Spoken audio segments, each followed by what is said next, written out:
ਤਕਦੀਰ ਅੱਲਾ ਦੀ ਨੂੰ ਕੌਣ ਮੋੜੇ, ਤਕਦੀਰ ਪਹਾੜ ਨੂੰ ਪੱਟਦੀ ਏ। ਆਦਮ ਹਵਾ ਨੂੰ ਕੱਢ ਬੋਹਿਸ਼ਤ ਵਿੱਚੋਂ ਤਕਦੀਰ ਜ਼ਮੀਨ ਤੇ ਸੱਟਦੀ ਏ। ਤੇ ਸੁਲੇਮਾਨ ਝੋਕੇ ਭੱਠ ਮਾਛੀਆਂ ਦੇ ਤਖਤੋਂ ਚਾਹ ਤਕਦੀਰ ਪਲਟਦੀ ਏ। ਤੇ ਮੂਸਾ ਲੰਘਿਆ ਪਾਰ ਫਿਰੌਨ ਤੇ ਤਕਦੀਰ ਦਰਿਆ ਉਲਟਦੀ ਏ। ਤੇ ਯੂਸਫ ਜਿਹਾਂ ਪੈਗੰਬਰ ਜ਼ਾਦਿਆਂ ਨੂੰ ਤਕਦੀਰ ਖੂਹੇ ਵਿੱਚ ਸੱਟਦੀ ਏ। ਤੇ ਦਿੱਤੀ ਜ਼ਹਿਰ ਤਕਦੀਰ ਨੇ ਹਸਨ ਤਾਈਂ ਸੀਸ ਸ਼ਾਹ ਹੁਸੈਨ ਦਾ ਕੱਟਦੀ ਏ। ਤੇ ਵਾਰਸ ਨਬੀ ਦਾ ਦੰਦ ਸ਼ਹੀਦ ਹੋਇਆ, ਤਕਦੀਰ ਕਿਸੇ ਤੋਂ ਨਾ ਹਟਦੀ ਏ। ਗੰਨੇ ਨਾਲੋਂ ਗੰਢੇਰੀ ਮਿੱਠੀ, ਹਾਂਜੀ, ਤੇ ਪੁੱਤਰਾਂ ਨਾਲੋਂ ਜੁਆਈ ਮਿੱਠਾ, ਤੇ ਭਰਾਵਾਂ ਨਾਲੋਂ ਮਿੱਠਾ ਸਾਲਾ। ਜਿਹੜੀ ਸਾਲੇ ਦੀ ਭੈਣ ਹੁੰਦੀ ਹੈ ਨਾ, ਉਹਦੀ ਜਦੋਂ ਮਠਾਸ ਬਹੁਤੀ ਅਸਰ ਕਰ ਜੇ ਨਾ, ਉਹਦੀ ਮਠਾਸ ਜਦੋਂ ਜਣੇ ਤੇ ਚੋਖੀ ਅਸਰ ਕਰ ਜੇ ਤੇ ਉਹਨੂੰ ਆਪਣੀ ਉਹ ਜਿਹੜੀ ਆਪਣਾ ਸਾਲੇ ਦੀ ਭੈਣ ਦੇ ਨਾਲ ਜੁੜੇ ਸਾਰੇ ਰਿਸ਼ਤੇ ਆਪਣਿਆਂ ਰਿਸ਼ਤਿਆਂ ਤੋਂ ਬਹੁਤੇ ਨਿਗਦੇ ਲੱਗਣ ਲੱਗ ਪੈਂਦੇ ਨੇ। ਬੁੱਧੂ ਨਾਥਾ ਘੁੱਗੀ ਗਈ ਬਟੇਰਾ ਪਾਤਾ। ਕਿ ਜਿੱਥੇ ਨਾਥ ਬੁੱਧੂ ਹੋਣਗੇ ਨਾ ਜਿਹੜੇ ਮਾਹੌਲ ਦੇ ਵਿੱਚ, ਉੱਥੇ ਨਾਇਨਸਾਫੀ ਤੇ ਜ਼ੁਲਮ ਤੇ ਜ਼ਿਆਦਤੀ ਹੋਏਗੀ। ਉੱਥੇ ਜਿਹੜਾ ਬੰਦਾ ਵੀ ਵੱਡਾ ਹੈ ਉਹ ਬਚ ਜਾਏਗਾ ਆਪਣੇ ਪੈਸੇ ਦੇ ਜ਼ੋਰ ਤੇ, ਅੱਗੇ ਪਿੱਛੇ ਖਰੀਦੋ ਫਰੋਖਤ ਕਰਕੇ। ਲੇਕਿਨ ਜਿਹੜਾ ਬੰਦਾ ਮਾੜਾ ਤੇ ਬੇਸਹਾਰਾ ਹੈ ਤੇ ਉਹ ਜਿਹੜਾ ਅਨਾਥ ਹੈ ਉਹ ਕਾਬੂ ਆ ਜਾਏਗਾ। ਲੜਾਈ ਦਾ ਮੂਲ ਹਾਂਸੀ, ਹਾਂਜੀ, ਤੇ ਬਿਮਾਰੀ ਦਾ ਮੂਲ ਖਾਂਸੀ। ਇਹਦੇ ਚ ਮੱਤ ਦਿੱਤੀ ਗਈ ਹੈ ਕਿ ਲੜਾਈ ਵੀ ਜਿਹੜੀ ਹੈ ਨਾ ਉਹ ਹਾਂਸੀ ਯਾਨੀ ਹੱਸਣ ਤੋਂ ਇੱਕ ਦੂਜੇ ਨੂੰ ਜੁਗਤਾਂ ਕਰਨ, ਇੱਕ ਦੂਜੇ ਨੂੰ ਮਖੌਲ ਕਰਨ, ਹਾਂਜੀ, ਕਿਸੇ ਨੂੰ ਮਤਲਬ ਕਿ ਕਿਸੇ ਦੀ ਨਿੰਦਿਆ ਕਰਨ, ਕੋਈ ਇਸ ਤਰ੍ਹਾਂ ਕਰਦਿਆਂ ਗੱਲ ਬੰਦਾ ਹੁਰਾ ਮੁੱਕੀ ਤੇ ਚਲੀ ਜਾਂਦੀ ਹੈ।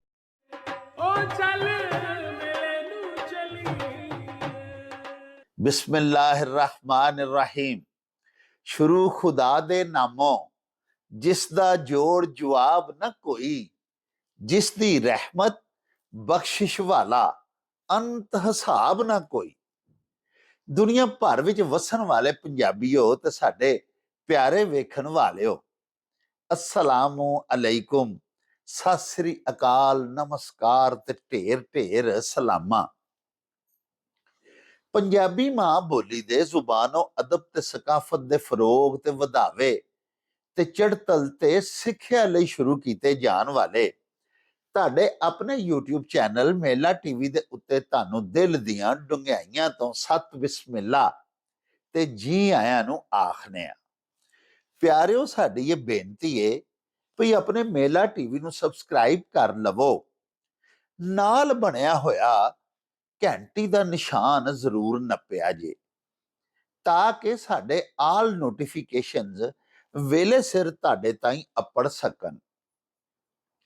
ਪਿਆਰਿਓ, ਸਾਡੇ ਵਿਲਾਗਸ ਨੂੰ ਲਾਈਕ ਤੇ ਆਪਸ ਦੇ ਵਿੱਚ ਤੇ ਪੰਜਾਬੀ ਪਿਆਰਿਆਂ ਦੇ ਨਾਲ ਸ਼ੇਅਰ ਜ਼ਰੂਰ ਕਰਿਆ ਕਰੋ, ਤੇ ਨਾਲੇ ਸਾਨੂੰ ਆਪਣੇ ਕਮੈਂਟਸ ਜ਼ਰੂਰ ਭਿਜਵਾਇਆ ਕਰੋ, ਜਿਹੜੇ ਕਿ ਸਾਡੇ ਲਈ ਬੜੀ ਹਲਾਸ਼ੇਰੀ ਦਾ ਮੂਜਬ ਹੁੰਦੇ ਨੇ। ਤੇ ਨਾਲੇ ਪਿਆਰਿਓ, ਅਸੀਂ ਤੁਹਾਡੇ ਕਮੈਂਟਸ ਦੇ ਚਾਨਣੇ ਆਪਣੀ ਗੱਲਬਾਤ ਨੂੰ ਮਜ਼ੀਦ ਨਿਖਾਰਨ, ਸ਼ਿੰਗਾਰਨ ਤੇ ਸਵਾਰਨ ਦਾ ਆਰ ਤੇ ਯਤਨ ਵੀ ਕਰਦੇ ਰਹਿੰਦੇ ਆ।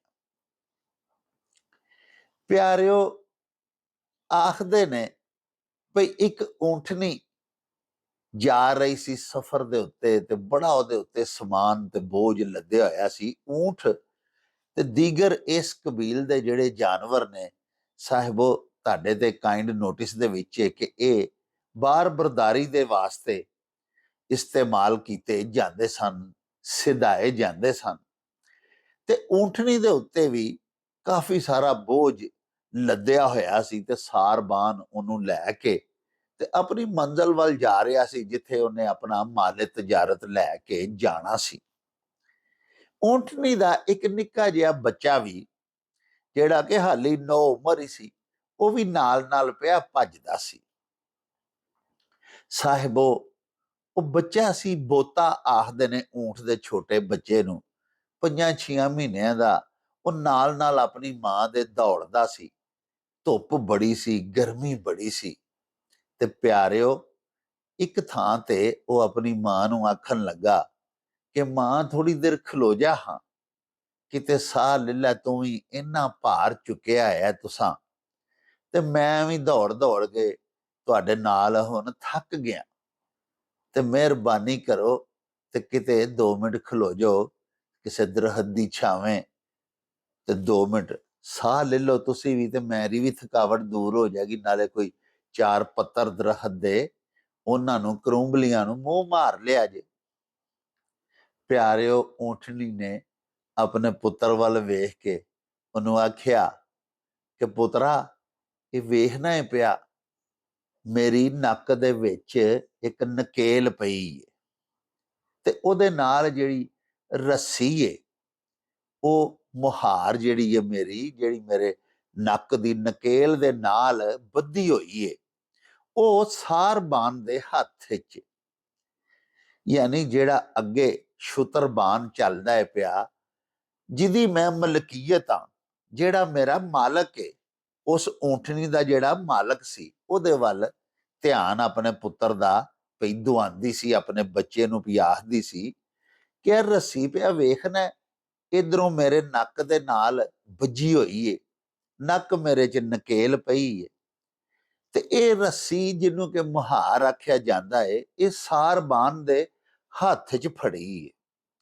ਉਹ ਟੁਰੀ ਜਾ ਰਿਹਾ ਹੈ, ਮੈਂ ਕਿਧਰੇ ਬਿਲਕੁਲ ਨਹੀਂ ਖਲੋ ਸਕਦੀ, ਉਹ ਰੁਕੇਗਾ ਤੇ ਮੈਂ ਰੁਕਣਾ, ਕਿਉਂਕਿ ਮੈਂ ਰੁਕ ਸਕਦੀ ਨਹੀਂ, ਮੇਰੀ ਮੁਹਾਰ ਸਾਰਬਾਨ ਦੇ ਹੱਥ 'ਚ, ਸ਼ੁਤਰਬਾਨ ਜਿਹੜਾ ਅੱਗੇ ਚੱਲ ਰਿਹਾ ਹੈ ਉਹਦੇ ਹੱਥ 'ਚ, ਜੇ ਮੈਂ ਆਪਣੀ ਮਨਸ਼ਾ ਨਾਲ ਰੁਕਾਂਗੀ ਵੀ ਤੇ ਸਖਤ ਤਕਲੀਫ ਹੋਏਗੀ, ਖਿੱਚ ਪੈਂਦੀ ਹੈ ਨਾ ਨੱਕ ਦੇ ਵਿੱਚ। ਪਿਆਰਿਓ, ਨੱਕ ਦੇ ਵਿੱਚ ਨਕੇਲ ਬੜੇ ਮੂੰਹ ਜ਼ੋਰ ਜਾਨਵਰ ਨੂੰ ਪਾਈ ਜਾਂਦੀ ਹੈ। ਤੁਸੀਂ ਵੇਖਦੇ ਹੋ ਕਿ ਸਾਡੇ ਅਕਸਰ ਘਰਾਂ ਦੇ ਵਿੱਚ ਅਸੀਂ ਡੰਗਰ ਰੱਖਨੇ ਆ, ਗਾਵਾਂ ਮੱਝਾਂ ਰੱਖਨੇ ਆ, ਤੇ ਪਿਆਰਿਓ ਕੋਈ ਗਾਂ ਜਾਂ ਮੱਝ ਐਸੀ ਹੁੰਦੀ ਏ ਜਿਹਨੂੰ ਅਸਾਂ ਨਕੇਲ ਪਾਈ ਹੁੰਦੀ ਏ।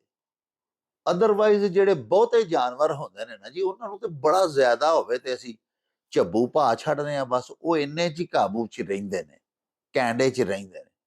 ਲੇਕਿਨ ਬਹੁਤਾ ਜਿਹੜਾ ਅਥਰਾ ਜਾਨਵਰ ਹੁੰਦਾ ਉਹਨੂੰ ਫਿਰ ਨਕੇਲ ਪਾਣੀ ਪੈਂਦੀ ਏ। ਨਕੇਲ ਦੀ ਖਿੱਚ ਜਿਹੜੀ ਏ ਉਹ ਸਖਤ ਹੁੰਦੀ ਏ, ਉਹਦੇ 'ਚ ਬੜਾ ਮੂੰਹ ਜ਼ੋਰ ਜਾਨਵਰ ਵੀ ਹਿੱਲ ਨਹੀਂ ਸਕਦਾ।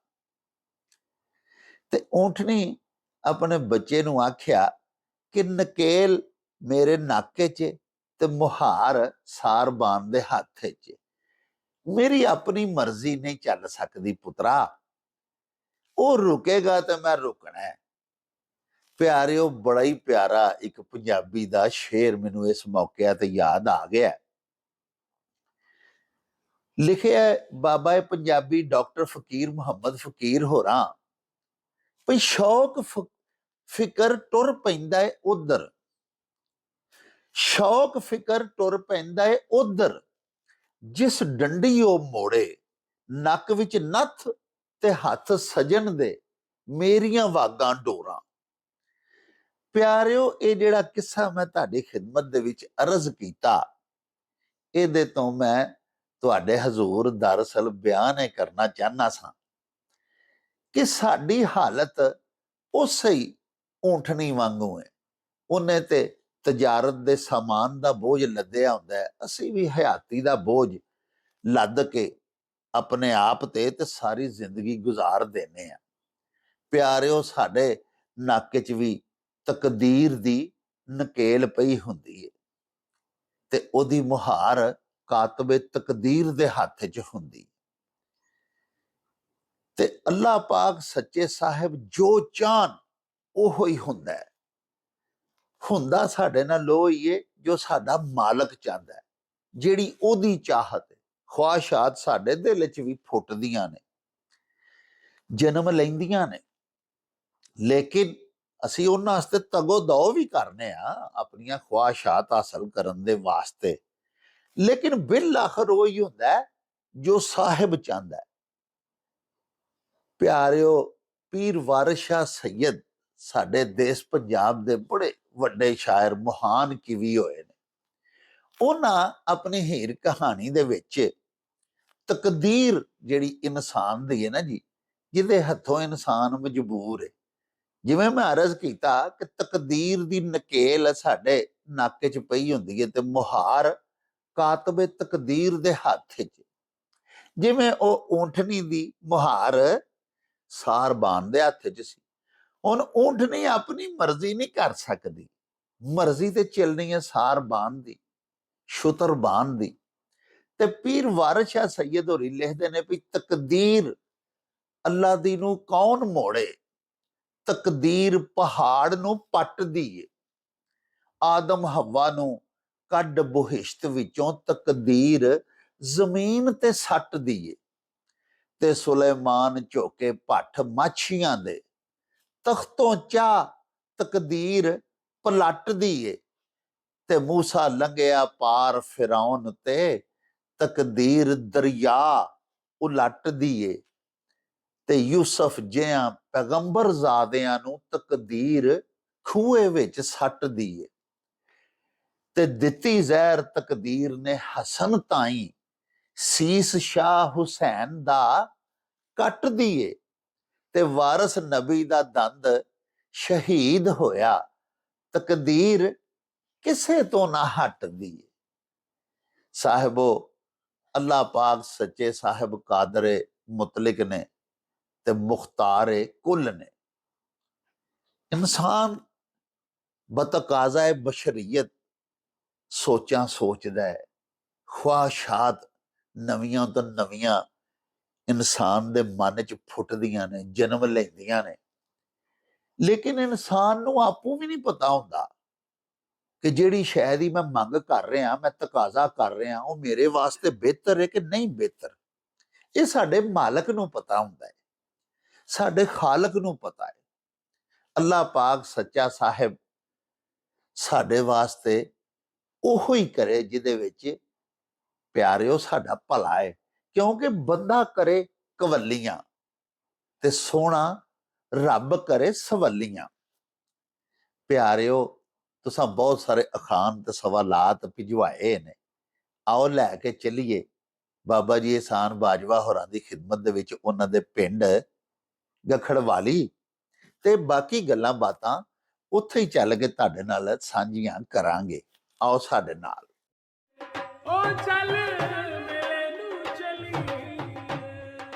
ਲਓ ਜੀ, ਮੇਰਾ ਨਾਮ ਹੈ ਬੁਸ਼ਰਾ ਅੰਸਾਰੀ ਤੇ ਮੇਰੇ ਸਾਰੇ ਪੰਜਾਬੀ ਭੈਣਾਂ ਭਰਾਵਾਂ ਵਾਸਤੇ ਇੱਕ ਬੜੀ ਖੁਸ਼ਖਬਰੀ ਹੈ।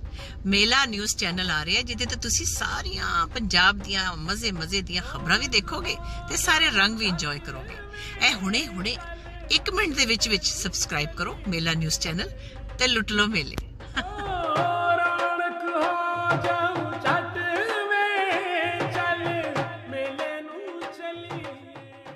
अस्सलामुअलैकुम जनाब बाजवा साहब जी। बिस्मिल्लाह डॉक्टर साहब। वालेकुम सलाम। जिਉਂਦੇ ਵਾਸਤੇ ਰਹੋ ਡਾਕਟਰ ਸਾਹਿਬ, ਕੀ ਹਾਲ ਚਾਲ ਏ जी? अल्लाह पाक दा एहसान जनाब, ਤੁਹਾਡੀਆਂ ਦੁਆਵਾਂ ਬਜ਼ੁਰਗਾਂ ਦੀਆਂ। ਅੱਛਾ ਜਨਾਬ, ਡਾਕਟਰ ਅਬਦੁਰ ਰਊਫ ਸਾਦਕ ਸਾਹਿਬ ਨੇ ਜੀ ਜੀ ਜੀ, ਸਾਡੇ ਬੜੇ ਪਿਆਰੇ ਵੀਰ ਨੇ, ਪੱਕੇ ਸਾਡੇ ਦਰਸ਼ਕ ਨੇ।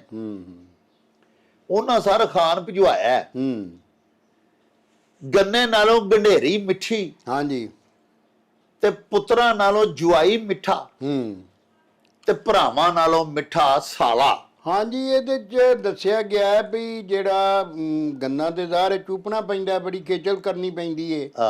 ਡਾਕਟਰ ਸਾਹਿਬ ਨੇ ਜਿਹੜਾ ਦੱਸਿਆ ਹੈ ਜੀ ਜੀ। ਤੇ ਗੰਡੇਰੀ ਜਿਹੜੀ ਆ ਉਹਦੀ ਉੱਤੋਂ ਵਰਦੀ ਲੱਥੀ ਹੁੰਦੀ ਆ, ਉਹਦੀ ਛਿੱਲੜ ਸਾਫ਼ ਕਰਕੇ ਤੇ ਨਾਲੇ ਉਹਨੂੰ ਮਤਲਬ ਇਹ ਕਿ ਵੇਲੇ ਕੋ ਠੰਡਾ ਵੀ ਕੀਤਾ ਹੁੰਦਾ ਹੈ, ਸਾਰਾ ਕੁਝ ਹੀ ਹੁੰਦਾ ਹੈ ਇਸ ਵਾਸਤੇ। ਤੇ ਦੂਜਾ ਇਹ ਵੇ ਕਿ ਉਹਨੂੰ ਛਿੱਲਣਾ ਵੀ ਨਹੀਂ ਪੈਂਦਾ, ਤੇ ਉਹ ਤੁਹਾਡੇ ਤੱਕ ਮਤਲਬ ਇਹ ਕਿ ਤੁਹਾਡੇ ਟੇਬਲ ਤੇ ਆ ਜਾਂਦੀ ਹੈ। ਗੰਨਾ ਉੱਥੇ ਚੂਪੋਗੇ ਤੇ ਗੰਦ ਵੀ ਪਏਗਾ, ਹਾਂਜੀ, ਬੜਾ ਕੁਝ ਹੋਏਗਾ। ਉਹ ਤੇ ਤੁਸੀਂ ਚੂਪ ਕੇ ਤੇ ਥੋੜਾ ਜਿਹਾ ਕਿਸੇ ਬਰਤਨ 'ਚ ਰੱਖ ਸਕਦੇ ਹੋ, ਕਿਸੇ ਟੋਕਰੀ 'ਚ ਰੱਖ ਸਕਦੇ ਹੋ, ਗੰਦ ਵੀ ਨਹੀਂ ਪੈਂਦਾ।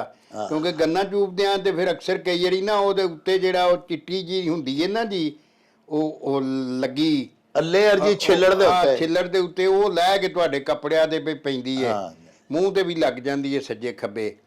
ਤੇ ਇਸ ਵਾਸਤੇ ਉਹ ਗੰਨੇ ਨਾਲੋਂ ਮਤਲਬ ਉਹ ਗੰਡੇਰੀ ਮਿੱਠੀ। ਪੁੱਤਰਾਂ ਦੇ ਨਾਲੋਂ ਜਵਾਈ ਇਸ ਵਾਸਤੇ ਚੰਗਾ ਲੱਗਦਾ ਵੀ ਧੀਆਂ ਬੜੀਆਂ ਪਿਆਰੀਆਂ ਹੁੰਦੀਆਂ ਸਾਡੇ ਪੰਜਾਬ ਦੀ ਰਿਵਾਇਤ ਦੇ। ਜੀ ਜੀ। ਤੇ ਧੀਆਂ ਨੂੰ ਬੜੇ ਆਦਰ ਸਤਿਕਾਰ ਨਾਲ ਮਤਲਬ ਵਿਦਿਆ ਕਰਨਾ। ਤੇ ਫਿਰ ਪੁਰਾਣੇ ਜ਼ਮਾਨੇ 'ਚ ਇੱਥੇ ਪਿੰਡਾਂ 'ਚ ਅਸੀਂ ਵੇਖਦੇ ਸਾਂ ਵੀ ਜਵਾਈ ਕਿਸੇ ਦਾ ਆ ਜਾਏ ਨਾ ਤੇ ਉਹਨੂੰ ਆਖਣਾ ਜਵਾਈ ਭਾਈ, ਸਾਰੇ ਪਿੰਡ ਦਾ ਹੀ ਕਿ ਕਿਤੋਂ ਦੀ ਲੰਘਦਿਆ ਉਹਨਾਂ ਆਖਣਾ ਭਾਈਆ ਬਹਿ ਜਾ, ਤੇ ਮੰਜੀ ਦੇ ਉਤਲੇ ਪਾਸੇ ਵਡੇਰਿਆ ਵੀ ਉਹਨੂੰ ਉਤਲੇ ਪਾਸੇ ਥਾਂ ਦੇਣਾ, ਇੱਜ਼ਤ ਦੇਣੀ। ਤੇ ਮਤਲਬ ਇਹ ਹੈ ਕਿ ਮਾਂ ਪਿਓ ਨੂੰ ਵੀ ਜ਼ਾਹਰ ਉਹ ਪਿਆਰੇ ਲੱਗਦੇ ਨੇ ਇਸ ਵਾਸਤੇ ਕਿ ਆਪਣੀ ਮਤਲਬ ਪਸੰਦ ਦੇ ਨਾਲ ਉਹਨਾਂ ਨੂੰ। ਦੂਜਾ ਧੀਆਂ ਦੇ ਖਾਮਦ ਹੁੰਦੇ ਨੇ ਹਾਂਜੀ, ਤੇ ਜ਼ਾਹਰ ਧੀ ਫਿਰ ਉਹਨੂੰ ਜਿੰਨੀ ਉਹਦੀ ਇੱਜ਼ਤ ਕਰੋਗੇ ਉਨੀ ਧੀ ਸਾਡੀ ਦੀ ਇੱਜ਼ਤ ਉਹਨਾਂ ਦੇ ਘਰ 'ਚ ਵਧੇਗੀ ਹਾਂਜੀ। ਤੇ ਇਸ ਵਾਸਤੇ ਉਹ ਚੰਗਾ ਲੱਗਦਾ ਜਵਾਈ ਜਿਹੜਾ। ਬਾਜਵਾ ਸਾਹਿਬ ਚਲੋ ਗੰਡੇਰੀ ਵਾਲੀ ਗੱਲ ਵੀ ਸਹੀ ਹੋ ਗਈ, ਗੰਡੇਰੀ ਗੰਨੇ ਤੋਂ ਬਹੁਤੀ ਮਿੱਠੀ ਹੁੰਦੀ, ਤੇ ਜਵਾਈ ਵਾਲੀ ਗੱਲ ਵੀ ਤੁਸੀਂ ਬੜੀ ਸੋਹਣੀ ਦੱਸੀ। ਹਾਂਜੀ ਹਾਂਜੀ। ਪਰ ਅਖੀਰਲੀ ਜਿਹੜੀ ਗੱਲ ਹੈ ਕਿ ਭਰਾਵਾਂ ਨਾਲੋਂ ਮਿੱਠਾ ਸਾਲਾ, ਇਹਦਾ ਵੀ ਤਰਜਮਾ ਨਾ ਜੀ ਕਿ ਗੱਲ ਪਤਾ ਕੀ ਹੈ ਵੀ ਜਿਹੜੀ ਅਸਲ 'ਚ ਜਿਹੜੀ ਸਾਲੇ ਦੀ ਭੈਣ ਹੁੰਦੀ ਹੈ ਨਾ, ਉਹਦੀ ਜਦੋਂ ਮਠਾਸ ਬਹੁਤੀ ਅਸਰ ਕਰ ਜੇ ਨਾ, ਉਹਦੀ ਮਠਾਸ ਜਦੋਂ ਜਣੇ ਤੇ ਚੋਖੀ ਅਸਰ ਕਰ ਜੇ ਤੇ ਉਹਨੂੰ ਆਪਣੀ ਉਹ ਜਿਹੜੀ ਆਪਣਾ ਸਾਲੇ ਦੀ ਭੈਣ ਦੇ ਨਾਲ ਜੁੜੇ ਸਾਰੇ ਰਿਸ਼ਤੇ ਆਪਣਿਆਂ ਰਿਸ਼ਤਿਆਂ ਤੋਂ ਬਹੁਤੇ ਨਿਗਦੇ ਲੱਗਣ ਲੱਗ ਪੈਂਦੇ ਨੇ। ਵਾਹ ਵਾਹ। ਤੇ ਫਿਰ ਉਹਨੂੰ ਜ਼ਾਹਰ ਹੈ ਉਹਦੇ ਨਾਲ ਪਿਆਰ, ਤੇ ਉਹ ਆਂਦੀ ਐ ਮੈਂ ਸਦਕੇ ਜਾਵਾਂ ਮੇਰਾ ਵੀਰ ਆਇਆ ਹੈ ਜੀ। ਉਹ ਆਇਆ ਮਗਰ ਫਿਰ ਬੰਦੇ ਨੂੰ ਵੀ ਆਖਣਾ ਆਏ ਬੁੱਢੀ ਦੇ ਪੇਕੇ, ਬੀਬੀ ਦੇ ਪੇਕੇ, ਤੇ ਬੀਬੀ ਲਾਲ ਗੁੱਲਾ ਸੇਕੇ ਹੈ ਜੀ। ਤੋ ਬੀਬੀਆਂ ਤੇ ਫਿਰ ਜ਼ਾਹਰ ਹੈ ਜੀ ਜਦੋਂ ਆਉਂਦੀਆਂ ਉਹਨਾਂ ਦੇ ਘਰ ਦਾ ਕੋਈ ਭਰਾਸ਼ਰਾ ਮੈਂ ਸਦਕੇ ਜਾਵਾਂ ਮੇਰਾ ਵੀਰ ਆਇਆ। ਅੱਛਾ, ਤੇ ਉਹ ਵੀਰ ਜਦੋਂ ਆਉਂਦਾ ਫਿਰ ਉਹ ਜ਼ਾਹਰ ਹੈ ਉਹਦਾ ਖਾਮੰਦ ਜਿਹੜਾ ਅਗਰ ਉਹ ਵੀਰ ਦੀ ਇੱਜ਼ਤ ਕਰੇਗਾ ਤੇ ਉਹਦੀ ਨਜ਼ਰ 'ਚ ਵੀ ਉਹਦੀ ਕੋਈ ਵੈਲਿਊ ਰਹੇਗੀ। ਨਹੀਂ ਤੇ ਕਈ ਬੀਬੀਆਂ ਤੁਹਾਨੂੰ ਪਤਾ ਜਿਹੜੀਆਂ ਮਤਹਿਰ ਨਾਲ ਮਨਾਉਣ ਵਾਲੀਆਂ ਹੁੰਦੀਆਂ ਨੇ ਹਾਂਜੀ। ਉਹ ਜਿਵੇਂ ਮੈਂ ਤੁਹਾਨੂੰ ਦੱਸਿਆ ਸਾਡੇ ਇੱਕ ਦੋਸਤ ਨੇ ਤੇ ਉਹਨਾਂ ਇੱਕ WhatsApp ਗਰੁੱਪ ਦੇ ਵਿੱਚ ਇੱਕ ਗਰੁੱਪ ਦਾ ਨਾਂ ਅੰਬ ਵੀ ਰੱਖਿਆ ਹੈ। ਅੱਛਾ। ਅੰਬ ਦਾ ਮਤਲਬ ਹੈ ਅੰਜਮਨ ਮੁਤਸਰੀਨ ਬੇਗਮਾਤ। ਅੱਛਾ ਅੱਛਾ, AMB ਅੰਬ। ਅੱਛਾ ਅੰਬ। ਉਹ ਜਿਹੜੇ ਫਿਰ ਉੱਥੇ ਰਾਤ ਨੂੰ ਗਰੁੱਪ 'ਚ ਦੱਸਦੇ ਨੇ ਵੀ ਅੱਜ ਕੀ ਕੀਤਾ ਜੀ। ਉਹਨੇ ਆਖਿਆ ਜੀ ਮੇਰੀ ਬੁੱਢੀ ਮੈਨੂੰ ਮਤਹਿਰ ਲੈ ਕੇ ਪਈ ਤੇ ਮੈਂ ਬਚ ਤੇ ਗਿਆ। ਦੂਜੀ ਬੁੱਢੀ ਨੇ ਮੈਨੂੰ ਆਖਿਆ ਭਾਂਡੇ ਧੋ ਤੇ ਆਹ ਕਰ ਤੇ ਉਹ ਕਰ, ਕੱਪੜੇ ਇਸਤਰੀ ਕਰ, ਮੇਰੀ ਜੁੱਤੀ ਪਾਲਚ ਕਰ, ਤੇ ਜਨਾਬ ਮੈਂ ਸਾਰਾ ਕੁਝ ਕਰਕੇ ਆਇਆ। ਉਹਦਾ ਨਾਂ ਉਹਨਾਂ ਰੱਖਿਆ ਸੀ ਤਨਜ਼ੀਮ ਦਾ ਅੰਜਮਨ ਮੁਤਸਰੀਨ ਬੇਗਮਾਤ ਅੰਬ। ਲੋ ਜੀ ਸਾਹਿਬੋ, ਸਾਡੇ ਵੀਰ ਡਾਕਟਰ ਅਬਦੁਰ ਰਊਫ ਸਾਦਕ ਸਾਹਿਬ ਨੇ ਬੜਾ ਹੀ ਪਿਆਰਾ ਅਖਾਣ ਭਿਜਵਾਇਆ ਹੈ। ਬਾਜਵਾ ਸਾਹਿਬ ਨੇ ਬੜਾ ਪਿਆਰਾ ਉਹਦਾ ਨਖੇੜਾ ਵੀ ਕੀਤਾ ਹੈ। ਵੇਖੋ ਨਾ ਗੰਨਾ ਜਿਹੜਾ ਨਾ ਜੀ, ਉਹ ਬਾਜਵਾ ਸਾਹਿਬ ਬੜੀ ਸੋਹਣੀ ਗੱਲ ਕੀਤੀ ਕਿ ਉਹਦੀ ਛਿੱਲੜ ਉੱਤੋਂ ਪਹਿਲੇ ਜਿਸਲੇ ਅਸੀਂ ਮੂੰਹ ਦੇ ਨਾਲ ਛਿੱਲ ਕੇ ਤੇ ਗੰਨਾ ਚੂਪਦੇ ਹੁੰਦੇ ਸਾਂ, ਸਾਡੇ ਬਚਪਨ ਦੀਆਂ ਗੱਲਾਂ ਨੇ। ਅੱਜ ਕੱਲ ਤੇ ਅਸਾਂ ਕਿਸੇ ਨੂੰ ਗੰਨਾ ਚੂਪਦੇ ਆ ਵੇਖਿਆ ਹੀ ਨਹੀਂ, ਬਲਕਿ ਗੰਢੇਰੀਆਂ ਨਹੀਂ ਸਾਡੇ ਬੱਚੇ ਅੱਜ ਕੱਲ ਪਸੰਦ ਕਰਦੇ ਤੇ ਨਾ ਹੀ ਖਾਂਦੇ ਨੇ ਸ਼ੌਕ ਨਾਲ। ਤੇ ਜਦੋਂ ਨਿੱਕੇ ਹੁੰਦੇ ਹਾਂ ਤੇ ਵਾਕਈ ਜਦੋਂ ਗੰਨਾ ਛਿੱਲੀਦਾ ਸੀ ਦੰਦਾਂ ਦੇ ਨਾਲ, ਉਹਨੂੰ ਉਤੋਂ ਛਿੱਲੜ ਲਾਈਦੀ ਸੀ ਤੇ ਉਤਲੀ ਛਿੱਲੜ ਜਿਹੜੀ ਹੈ ਨਾ ਜੀ, ਉਹ ਕਸੈਲੀ ਹੋਈ ਹੁੰਦੀ ਸੀ। ਉਹ ਐਡੀ ਮਿੱਠੀ ਮਿਠਾਸ ਭਰੀ ਨਹੀਂ ਸੀ ਹੁੰਦੀ। ਬਾਹਰਹਾਲ ਉਹ ਗੰਢੇਰੀਆਂ ਜਿਹੜੇ ਉਹਦੇ ਛੋਟੇ ਛੋਟੇ ਪੀਸ ਕਰਕੇ ਫਿਰ ਗੰਨੇ ਦੇ ਬਣਾਏ ਜਾਂਦੇ ਸਨ, ਉਹ ਗੰਢੇਰੀ ਚੂਸੀ ਦੀ ਸੀ ਤੇ ਉਹ ਬੜੀ ਮਿੱਠੀ ਹੁੰਦੀ ਸੀ, ਉਹਦਾ ਰਸ ਮਿੱਠਾ ਗੰਨੇ ਦਾ ਨਿਕਲਦਾ ਸੀ। ਤੇ ਇਹ ਗੱਲ ਜਿਹੜੀ ਹੈ ਸਹੀ ਹੈ ਕਿ ਗੰਨੇ ਨਾਲੋਂ ਗੰਢੇਰੀ ਮਿੱਠੀ ਹੁੰਦੀ ਹੈ। ਪਿਆਰਿਓ, ਇਸੇ ਤਰ੍ਹਾਂ ਹੀ ਬਾਜਵਾ ਸਾਹਿਬ ਦੱਸਿਆ ਕਿ ਪੁੱਤਰ ਜਿਹੜੇ ਨੇ ਉਹ ਚੂੰਕਿ ਘਰ ਦੇ ਹੁੰਦੇ ਨੇ, ਉਹ ਮਾਂ ਬਾਪ ਦੀ ਆਪਣੀ ਔਲਾਦ ਹੁੰਦੀ ਏ, ਤੇ ਘਰ ਦਾ ਜੋਗੀ ਜੋਗੜਾ ਜਿਵੇਂ ਅਸੀਂ ਆਖਨੇ ਆ, ਤੇ ਬਾਹਰ ਦਾ ਜੋਗੀ ਸੁੱਧ, ਇਹ ਵੀ ਥੋੜਾ ਜਿਹਾ ਉਹਦੇ ਤੇ ਇਤਲਾਕ ਹੋ ਜਾਂਦਾ ਵੀ ਆਪਣੇ ਧੀਆਂ ਪੁੱਤਰ ਦੀ ਤੇ ਫਿਰ ਉਹ ਗੱਲ ਨਹੀਂ ਨਾ ਹੁੰਦੀ। ਜਵਾਈ ਜਿਹੜਾ ਉਹ ਹੁਣ ਧੀ ਦੇ ਕੇ ਤੇ ਸੇੜ ਕੇ ਮੁੰਤਖਬ ਕਰਕੇ ਆਪਣੀ ਬੱਚੀ ਦਾ ਵਰ ਚੁਣ ਕੇ ਸਾਂ ਲਿਆਂਦਾ ਹੁੰਦਾ। ਇਸ ਵਾਸਤੇ ਸਾਡੇ ਜਿਹੜੇ ਵਰਤਾਰੇ ਨੇ ਸਮਾਜੀ, ਉਹਨਾਂ ਦਾ ਜ਼ਿਕਰ ਇਸ ਅਖਾਣ 'ਚ ਕੀਤਾ ਗਿਆ ਹੋਇਆ ਹੈ ਵੀ ਜਿਵੇਂ ਗੰਨੇ ਨਾਲੋਂ ਗੰਢੇਰੀ ਮਿੱਠੀ ਹੁੰਦੀ ਹੈ, ਇਸੇ ਤਰ੍ਹਾਂ ਹੀ ਪੁੱਤਰਾਂ ਨਾਲੋਂ ਜਵਾਈ ਮਿੱਠੇ ਹੁੰਦੇ ਨੇ, ਔਰ ਭਰਾਵਾਂ ਨਾਲੋਂ ਮਿੱਠਾ ਸਾਲਾ। ਇਹ ਵੀ ਇਸੇ ਹੀ ਅਖਾਣ ਦਾ ਆਖਰੀ ਪੀਸ। ਤੇ ਪਿਆਰਿਓ, ਫਿਰ ਚੂੰਕਿ ਇੱਕ ਵੇਲਾ ਹੁੰਦਾ ਬੰਦਾ ਆਪਣੇ ਮਾਂ ਬਾਪ ਦੇ ਘਰ ਦੇ ਵਿੱਚ ਔਲਾਦ ਦੀ ਹਸੀਅਤ ਨਾਲ ਰਹਿ ਰਿਹਾ ਹੁੰਦਾ ਹੈ, ਫਿਰ ਇੱਕ ਵੇਲਾ ਆਉਂਦਾ ਕਿ ਬੰਦੇ ਦਾ ਜਦੋਂ ਸ਼ਾਦੀ ਹੋ ਜਾਂਦੀ ਹੈ, ਕਿਸੇ ਮੁੰਡੇ ਦਾ ਵਿਆਹ ਹੋ ਜਾਂਦਾ ਹੈ, ਕਿਸੇ ਬੱਚੀ ਦੀ, ਸਾਡੀ ਧੀ ਦੀ ਸ਼ਾਦੀ ਹੋ ਜਾਂਦੀ ਹੈ, ਫਿਰ ਉਹਦਾ ਆਪਣਾ ਇੱਕ ਘਰ ਬਣ ਜਾਂਦਾ। ਉਹ ਫਿਰ ਸਾਡੀ ਧੀ ਜਦੋਂ ਵਿਆਹ ਕੱਤਦੀ ਹੈ, ਉਹ ਆਪਣੇ ਘਰ ਜਾਂਦੀ ਹੈ, ਉਹਦਾ ਮੀਆਂ ਤੇ ਉਹ ਫਿਰ ਬੀਵੀ ਤੇ ਅੱਗੋਂ ਉਹਨਾਂ ਦੇ ਬੱਚੇ, ਫਿਰ ਉਹਨਾਂ ਦਾ ਇੱਕ ਘਰ ਚੱਲ ਪੈਂਦਾ। ਇਸੇ ਤਰ੍ਹਾਂ ਸਾਡਾ ਵਿਆਹ ਹੁੰਦਾ, ਅਸੀਂ ਆਪਣੇ ਕਿਸੇ ਪੁੱਤਰ ਦਾ ਵਿਆਹ ਕਰਨੇ ਆ, ਉਸੇ ਹੀ ਘਰ ਦੇ ਵਿੱਚ ਜਿੱਥੇ ਕਦੀ ਉਹ ਔਲਾਦ ਦੀ ਹਸੀਅਤ ਨਾਲ ਆਪਣੇ ਮਾਂ-ਬਾਪ ਦੀ ਛਤਰ ਛਾਵੇਂ ਉਹਨਾਂ ਦੇ ਜ਼ੇਰੇ ਸਾਇਆ ਰਹਿ ਰਿਹਾ ਹੁੰਦਾ ਸੀ, ਉੱਥੇ ਹੀ ਹੁਣ ਉਹਦਾ ਇੱਕ ਫੈਮਿਲੀ ਦਾ ਛੋਟਾ ਜਿਹਾ ਅਲੱਗ ਯੂਨਿਟ ਬਣ ਜਾਂਦਾ। ਉਹ ਬੰਦਾ ਨਾਲ ਉਹਦੀ ਬੀਵੀ ਆ ਜਾਂਦੀ ਹੈ। ਹੁਣ ਉਹਦੇ ਤਾਲੁਕਾਤ ਜਿਹੜੇ ਨੇ ਉਹ ਆਪਣੇ ਸਸੁਰਾਲੀ ਰਿਸ਼ਤੇਦਾਰਾਂ ਨਾਲ ਵੀ ਹੋ ਜਾਂਦੇ ਨੇ, ਭਰਾਵਾਂ ਨਾਲ ਤੇ ਰਹਿੰਦਾ ਹੀ ਨੇ, ਖੂਨ ਦਾ ਰਿਸ਼ਤਾ ਹੁੰਦਾ। ਲੇਕਿਨ ਬੀਵੀ ਜਿਹੜੀ ਹੈ, ਚੂੰਕਿ ਉਹਦੇ ਅਜ਼ੀਜ਼ ਉਹ ਅਕਾਰਬ ਜਿਹੜੇ ਨੇ ਉਹਨਾਂ ਨੂੰ ਵੀ ਆਦਰ ਦੇਣੀ ਪੈਂਦੀ ਹੈ। ਭਲੇ ਲੋਕ ਤੇ ਆਪੂ ਵੀ ਦਿੰਦੇ ਨੇ, ਤੇ ਕੁਛ ਬਾਜਵਾ ਸਾਹਿਬ ਦੱਸਿਆ ਵੀ ਡਾਢੀਆਂ ਜਿਹੜੀਆਂ ਸਾਡੀਆਂ ਬੀਵੀਆਂ ਨੇ, ਬੇਗਮਾਤ ਖਵਾਤੀਨੇ ਖਾਨਾ ਪਿਆਰਿਓ, ਉਹ ਆਪੂ ਵੀ ਸਿਖਾ ਲੈਂਦੀਆਂ ਨੇ ਵੀ ਕਿਸ ਤਰ੍ਹਾਂ ਮੇਰੇ ਸਸੁਰਾਲ ਮਾਪਿਆਂ ਦੀ ਤੁਸੀਂ ਇੱਜ਼ਤ ਕਰਨੀ ਹੈ, ਮੇਰੇ ਪੇਕਿਆਂ ਦੀ ਤੇ ਆਪਣੇ ਸਹੁਰਿਆਂ ਦੀ ਕਿਸ ਤਰ੍ਹਾਂ ਤੁਸੀਂ ਆਦਰ ਕਰਨੀ।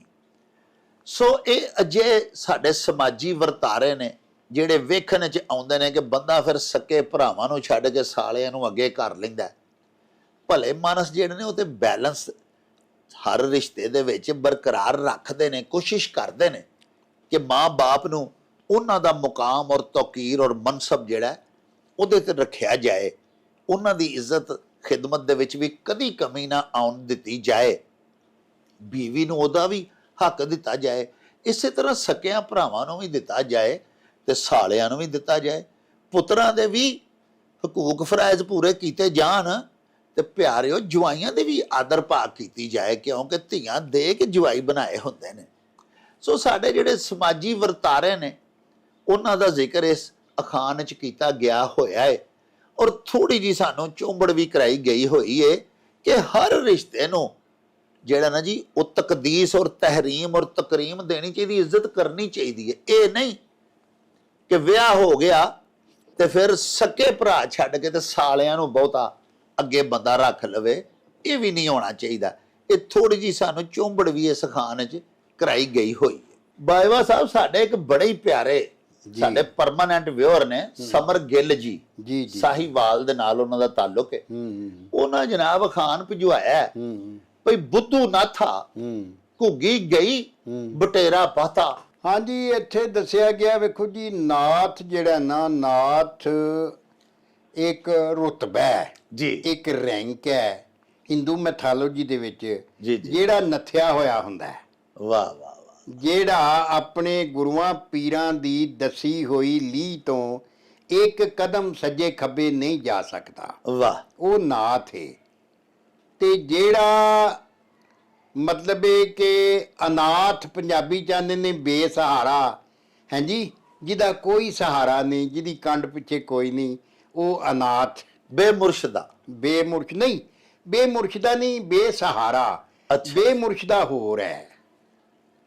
ਤੋ ਇਹਦੇ 'ਚ ਦੱਸਿਆ ਗਿਆ ਵੀ ਜਿਹੜੀ ਜਗ੍ਹਾ ਤੇ ਨਾਥ ਬੁੱਧੂ ਹੋਣਗੇ, ਹਾਂ, ਨਾਥ ਦਾ ਮਤਲਬ ਹੈ ਕਿ ਇਲਮ ਫਜ਼ਲ ਤੇ ਮਾਰਫਤ ਦੇ ਖਜ਼ਾਨਿਆਂ ਦਾ ਵਾਰਸ, ਹਾਂਜੀ, ਤੇ ਉਹ ਜਿਹੜਾ ਸਾਰੇ ਇਲਮ ਫਜ਼ਲ ਜਾਣਦਾ ਹੋਵੇ ਤੇ ਉਹ ਆਪਣੇ ਜਿਹੜੇ ਚੇਲੇ ਨੇ ਉਹਨਾਂ ਨੂੰ ਵੀ ਇਲਮ ਤੇ ਮਾਰਫਤ ਦਾ ਉਹਨਾਂ ਦੀਆਂ ਝੋਲੀਆਂ ਭਰ ਦਿੰਦਾ।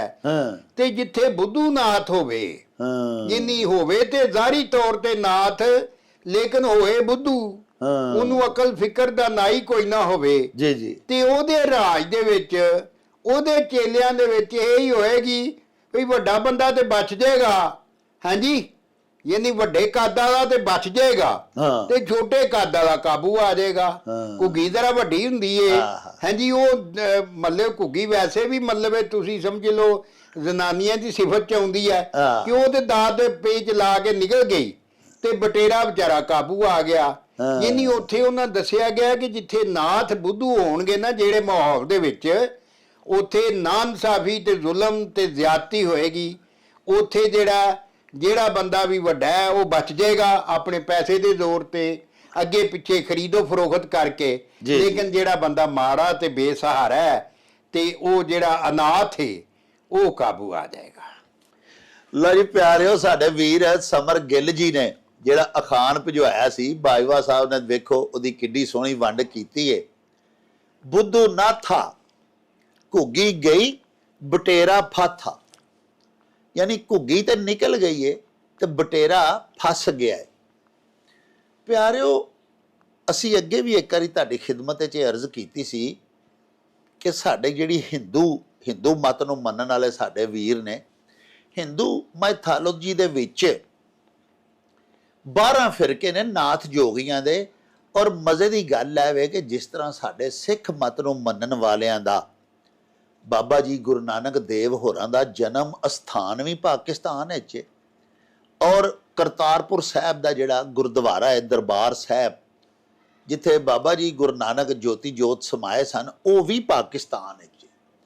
ਇਸੇ ਤਰ੍ਹਾਂ ਇਹ ਟਿੱਲਾ ਜੋਗੀਆਂ ਜਿਹੜਾ ਜੇਹਲਮ ਦੇ ਇਲਾਕੇ ਦੇ ਵਿੱਚ ਇੱਕ ਜਗ੍ਹਾ ਹੈ, ਉੱਥੇ ਪਿਆਰਿਓ ਇਹ ਨਾਥ ਜੋਗੀਆਂ ਦਾ ਸਿਲਸਿਲਾ ਸੀ। ਇਹ ਟਿੱਲਾ ਜੋਗੀਆਂ ਨਾਥ ਜੋਗੀਆਂ ਦਾ ਹੀ ਟਿੱਲਾ ਸੀ।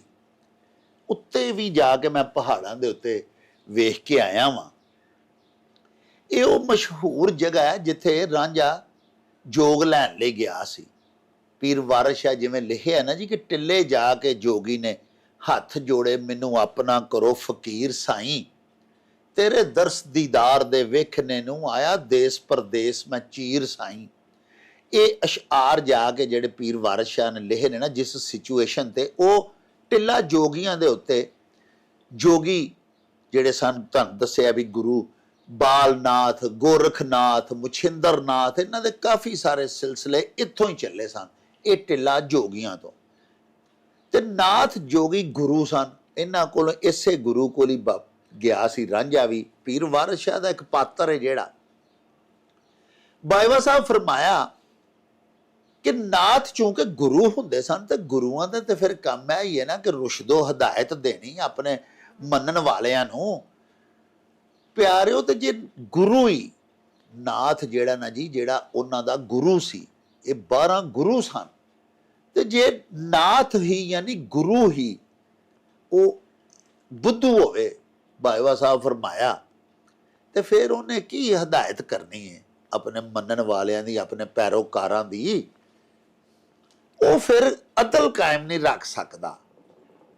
ਆਪ ਜਿਹੜਾ ਨਾ ਜੀ, ਇੱਕ ਜਿਹੜਾ ਮੁਅੱਲਮ ਹੈ ਜਾਂ ਮੁਦਰਸ ਹੈ ਜਾਂ ਮੁਸਲਿਮ ਹੈ, ਜਿਹਨੇ ਇਸਲਾਹ ਕਰਨੀ ਹੈ ਪੈਰੋਕਾਰਾਂ ਦੀ, ਪਿਆਰਿਓ ਉਹ ਹੀ ਕੀ ਪਿਆ ਕਰਦਾ, ਕਿਉਂਕਿ ਉਹ ਬੁੱਧੂ ਹੈ, ਉਹ ਅਸਲ ਗਿਆਨੀ ਧਿਆਨੀ ਨਹੀਂ। ਤੇ ਉਹ ਕੀ ਕਰਦਾ ਪਿਆ ਕਿ ਉਹ ਹੁਣ ਆਪਣੇ ਪੈਰੋਕਾਰਾਂ ਦੇ ਵਿੱਚ ਵੀ ਜਿਹੜੇ ਤੇ ਨੇ ਨਾ ਵੱਡੇ ਜਿਸਮ ਵਾਲੇ, ਜਿਵੇਂ ਬਾਜਵਾ ਸਾਹਿਬ ਕਿੱਡੀ ਸੋਹਣੀ ਦੇਖੋ ਸਾਨੂੰ ਗੱਲ ਸਮਝਾਈ ਕਿ ਘੁੱਗੀ ਜ਼ਰਾ ਵੱਡੀ ਹੁੰਦੀ ਹੈ ਤੇ ਬਟੇਰਾ ਵਿਚਾਰਾ ਛੋਟਾ ਜਿਹਾ ਹੁੰਦਾ। ਉਹ ਘੁੱਗੀ ਜਿਹੜੀ ਹੈ ਨਾ, ਉਹਦਾ ਜਿਸਮ ਉਹਨੂੰ ਵੱਡਾ ਹੈ, ਤੇ ਉਹ ਆਪਣੇ ਪੈਰੋਕਾਰਾਂ ਦੇ ਵਿੱਚੋਂ ਅਗਰ ਕੋਈ ਮੋਟਾ ਹੈ, ਕੋਈ ਧਨਵਾਨ ਹੈ, ਕੋਈ ਬਾਇਖਤਿਆਰ ਹੈ, ਤੇ ਬੁੱਧੂ ਨਾਥ ਹੋਏਗਾ ਨਾ, ਤੇ ਉਹਦੇ ਐਬਾਂ ਦੇ ਵੀ ਪਰਦਾ ਪਾਈ ਜਾਏਗਾ। ਉਹ ਪਾਪੀ ਵੀ ਹੈ ਤੇ ਉਹ ਆਖੇਗਾ ਠੀਕ ਹੀ ਹੈ, ਤੇ ਜਿਹੜਾ ਕਮਜ਼ੋਰ ਮੰਨਣ ਵਾਲਾ ਸਾਰਾ ਮਲਬਾ ਉਹਦੇ ਤੇ ਹੀ ਪਾ ਦੇਗਾ, ਬਲਕਿ ਉਹ ਜਿਹੜਾ ਧਨਵਾਨ ਹੈ ਉਹਦੇ ਗੁਨਾਹ ਵੀ ਉਹਦੇ ਤੇ ਹੀ ਪਾ ਦੇਗਾ। ਸੋ ਮੁਰਸ਼ਿਦ ਦੇ ਵਾਸਤੇ ਵੀ ਇਹ ਬੜਾ ਜ਼ਰੂਰੀ ਹੈ, ਗੁਰੂ ਦੇ ਵਾਸਤੇ, ਹਦਾਇਤ ਦੇਣ ਦੇ ਵਾਸਤੇ, ਹਾਦੀ ਦੇ ਵਾਸਤੇ, ਕਿ ਉਹ ਵੀ ਇਲਮ ਵਾਲਾ ਹੋਵੇ, ਗਿਆਨੀ ਹੋਵੇ, ਧਿਆਨੀ। ਜਿਵੇਂ ਸਾਡੇ ਸਖੀ ਸੁਲਤਾනුਲ ਆਰਿਫੀਨ ਫਰਮਾਉਂਦੇ ਨੇ ਵੀ ਇਲਮੋਂ ਬਾਅਦ ਜੋ ਕਰੇ ਫਕੀਰੀ, ਕਾਫਰ ਮਰੇ ਦੀਵਾਨਾ ਹੂ, 100 ਵਰਿਆਂ ਦੀ ਕਰੇ ਇਬਾਦਤ, ਰਵੇ ਅੱਲਾ ਕੋਲੋਂ ਬੇਗਾਨਾ ਹੂ, ਗਫਲਤ ਕਿਨੋਂ ਨਾ ਖੁੱਲਣ ਪਰਦੇ, ਦਿਲ ਜਾਹਿਲ ਬੁਤਖਾਨਾ ਹੂ, ਤੇ ਮੈਂ ਕੁਰਬਾਨ ਉਹਨਾਂ ਦੇ ਬਾਹੂ, ਜਿੰਨਾ ਮਿਲਿਆ ਯਾਰ ਯਗਾਨਾ ਹੂ। ਇਸ ਖਾਨ ਵਿੱਚ ਸਾਨੂੰ ਇਹ ਦੱਸਿਆ ਗਿਆ ਕਿ ਜਿਹੜਾ ਆਪ ਹਦਾਇਤ ਦੇਣ ਵਾਲਾ ਹਾਦੀ, ਮੁਰਸ਼ਿਦ, ਗੁਰੂ ਆਪ ਹੀ ਬੁੱਧੂ ਹੈ, ਮੂਰਖ ਹੈ, ਨਾ ਅਹਿਲ ਹੈ, ਇਲਮ ਵਾਲਾ ਹੀ ਨਹੀਂ, ਧਿਆਨ ਗਿਆਨ ਹੀ ਨਹੀਂ ਰੱਖਦਾ। ਉਹਦੇ ਫਿਰ ਮੁਰੀਦਾਨ ਜਿਹੜੇ ਨੇ ਨਾ, ਜਾਂ ਇਰਾਦਤਮੰਦ ਜਿਹੜੇ ਨੇ, ਉਹਨੂੰ ਮੰਨਣ ਵਾਲੇ, ਉਹਦੇ ਪੈਰੋਕਾਰ ਜਿਹੜੇ ਨੇ, ਉਹਨਾਂ ਨੂੰ ਵੀ ਕੋਈ ਗਿਆਨ ਹਾਸਲ ਨਹੀਂ ਹੋ ਸਕਦਾ, ਬਲਕਿ ਉਹ ਆਪ ਉਹਨਾਂ ਦੇ ਨਾਲ ਨਾ ਇਨਸਾਫ ਕਰ ਸਕਦਾ, ਨਾ ਉਹਨਾਂ ਦੀ ਕੋਈ ਤਾਲੀਮ ਤਰਬੀਅਤ ਕਰ ਸਕਦਾ।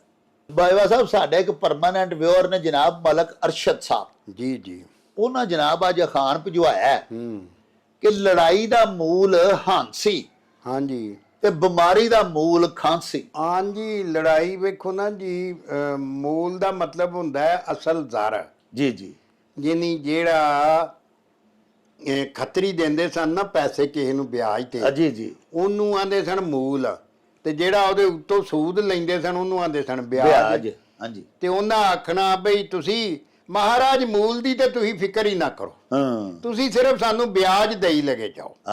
ਹਾਂਜੀ।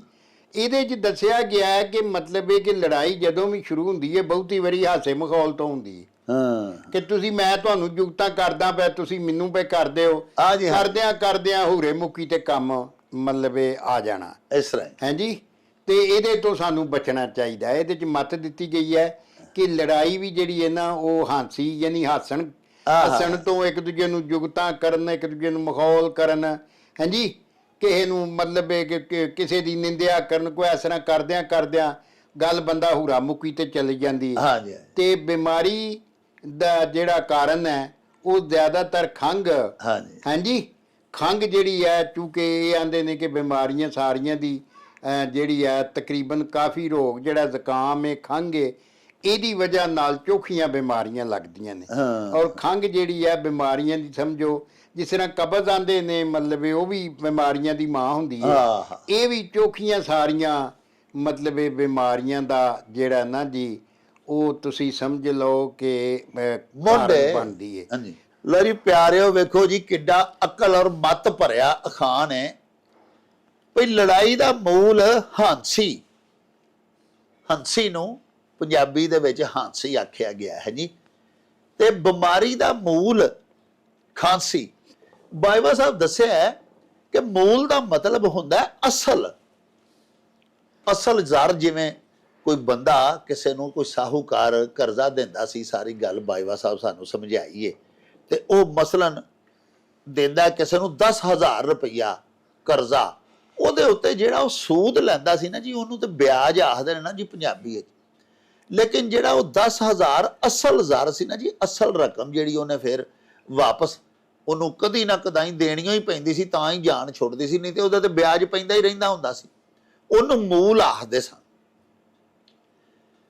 ਬੜੀ ਸੋਹਣੀ ਬਾਈਵਾ ਸਾਹਿਬ ਨੇ ਗੱਲ ਕੀਤੀ ਕਿ ਬਹੁਤ ਜ਼ਿਆਦਾ ਲੜਾਈਆਂ ਵਾਕਈ ਹਾਸੇ ਮਜ਼ਾਕ ਤੋਂ ਹੀ ਸ਼ੁਰੂ ਹੁੰਦੀਆਂ ਨੇ। ਪਹਿਲੇ ਹਾਸਾ ਮਜ਼ਾਕ ਹੋ ਰਿਹਾ ਹੁੰਦਾ, ਇੱਕ ਦੂਜੇ ਨੂੰ ਪੇ ਹਾਸੇ ਹਾਸੇ 'ਚ ਲੋਕ ਜ਼ਲੀਲ ਕਰਦੇ ਨੇ। ਯਾਰ ਦੋਸਤ ਆਪਸ ਵਿੱਚ ਬੈਠੇ ਕਿਸੇ ਨੂੰ ਕੋਈ ਐਸੀ ਗੱਲ ਕਰ ਦਿੰਦੇ ਨੇ, ਹੱਸਦਿਆਂ ਹੱਸਦਿਆਂ ਹੀ, ਜਿਹੜੀ ਫਿਰ ਉਹਦੇ ਵਾਸਤੇ ਬਰਦਾਸ਼ਤ ਦੇ ਕਾਬਲ ਨਹੀਂ ਰਹਿੰਦੀ, ਨਾ ਕਾਬਲੇ ਬਰਦਾਸ਼ਤ ਹੋ ਜਾਂਦੀ ਹੈ।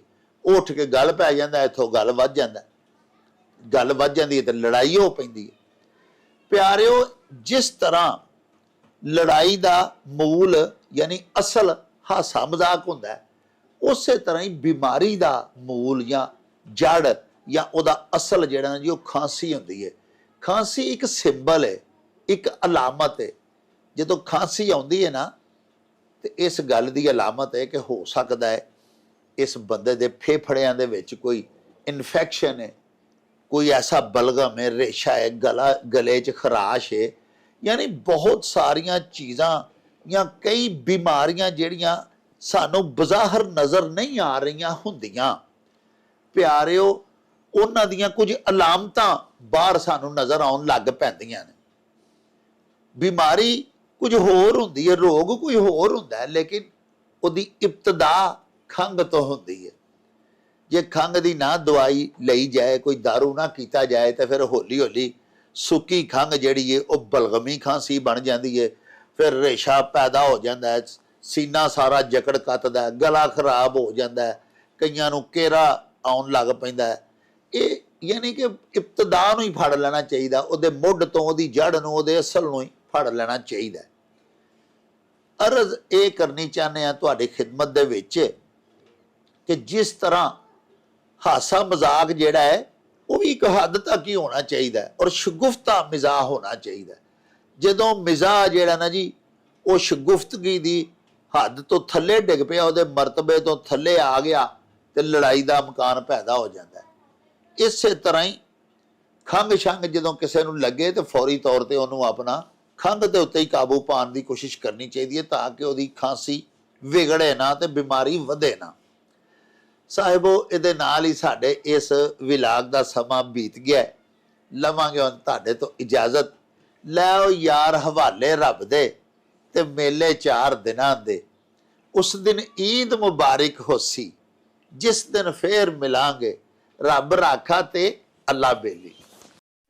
ਓ ਚੱਲ ਮੇਲੇ ਨੂੰ ਚਲੀਏ।